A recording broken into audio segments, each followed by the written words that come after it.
अतिशय दुर्दैव अशा ही घटना आहे. तर म्हणजे एक नवीन पॅटर्न, वेदर पॅटर्न सुरू झालेला आहे ढगफुटीचा.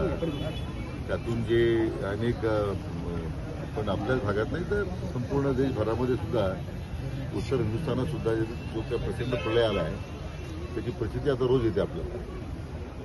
आता पाथर्डी तालुक्यात मला वाटतं 100 वर्षात नाही एवढं पाणी या भागात आलं असं ग्रामस्थ सांगतायत.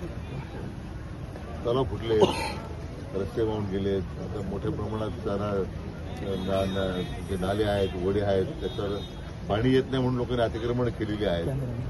त्याचा एक परिणाम मोठ्या प्रमाणात घरामध्ये पाणी घुसण्याचा आणि अशा या सगळ्या जी काही वाताहत झालेली आहे, म्हणजे शेतीची असेल, दुकानांची असेल, या बाबतीमध्ये तर शासन स्तरावरून पंचनामे करण्याची सूचना आपण दिलेली आहे.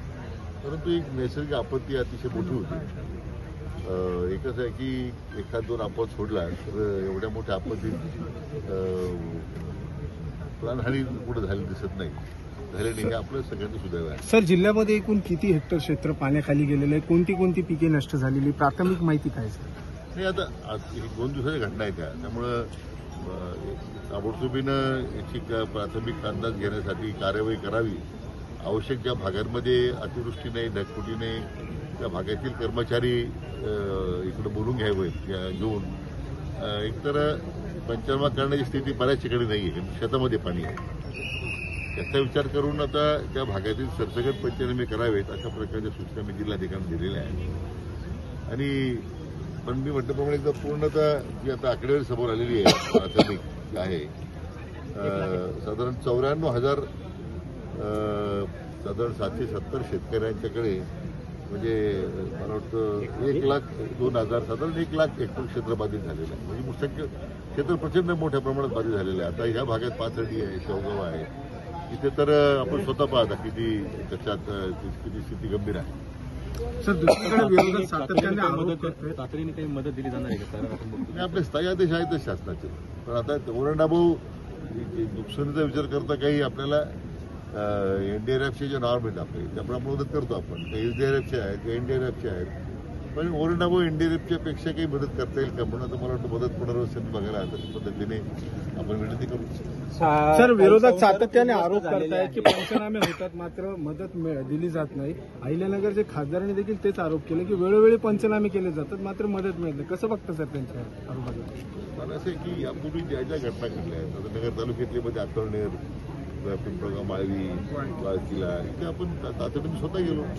पंचनामे झाले, लोकांना मदत मिळते. तर माहीत नाही की अशा त्या बाबतीमध्ये विरोधकांचं कामाचे आरोप करायचं, पण सगळीकडे आम्ही काय लक्ष देत नाही. लोकांना आमचं शासनाचं प्राधान्यक्रम लोकांना मदत करण्याचं आहे सर्व अर्थात. कालच्या ढगफुटीमुळे काही संसारच उघड्यावर पडले आहेत. अक्षरशः घरात काही राहिलेलं नाहीये. आशांसाठी काही शेल्टर हाऊस वगैरे तातडीचं काय होणार?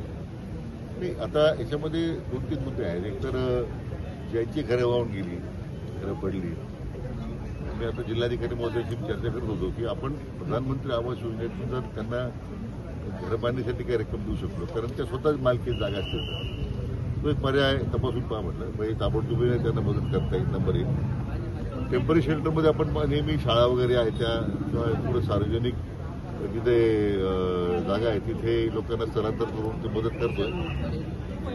दुसरा मुद्दा मी त्याच्यामध्ये काही नगरमधून किंवा मग सर्व संस्थांच्या माध्यमातून या सगळ्या बाधित झालेल्या लोकांना जर काही आपल्याला फूड पॅकेटच्याद्वारे काही मदत करता आली, म्हणजे संसार उद्ध्वस्त आहेत काय तर राहिलं नाही, तर ती एक मदत करण्याचा एक पर्याय आम्ही त्या ठिकाणी सुचवलेला आहे. सर, हिंदी में जानना चाहेंगे, जिस तरह से बड़े पैमाने पर बारिश हुई है उसको लेकर क्या सरकार की ओर से मदद कार्य किया जाए? शॉर्ट नहीं, अभी पंचनामे हो रहे हैं. जो सरकार के स्टैंडिंग ऑर्डर्स होते हैं हम एनडीआरएफ के नॉर्म्स फॉलो करते हैं. उसके तहत लोगों को मदद में जो मुआवजा है वो दिया जाएगा. अभी तो दुर्भाग्यपूर्ण बात है कि इतनी बड़ी मात्रा में बारिश आई, यहाँ फ्लड की सिचुएशन पैदा हो गई है. लेकिन एक इस गांव में जो मैं खड़ा हूँ इसकी अच्छी बात है कि कोई जानहानि हुई नहीं है. लेकिन मकान हो या उसकी जो या दुकान हो उसका काफी नुकसान हुआ है। तो उसका पंचनामा करने की हमने सूचना दी है।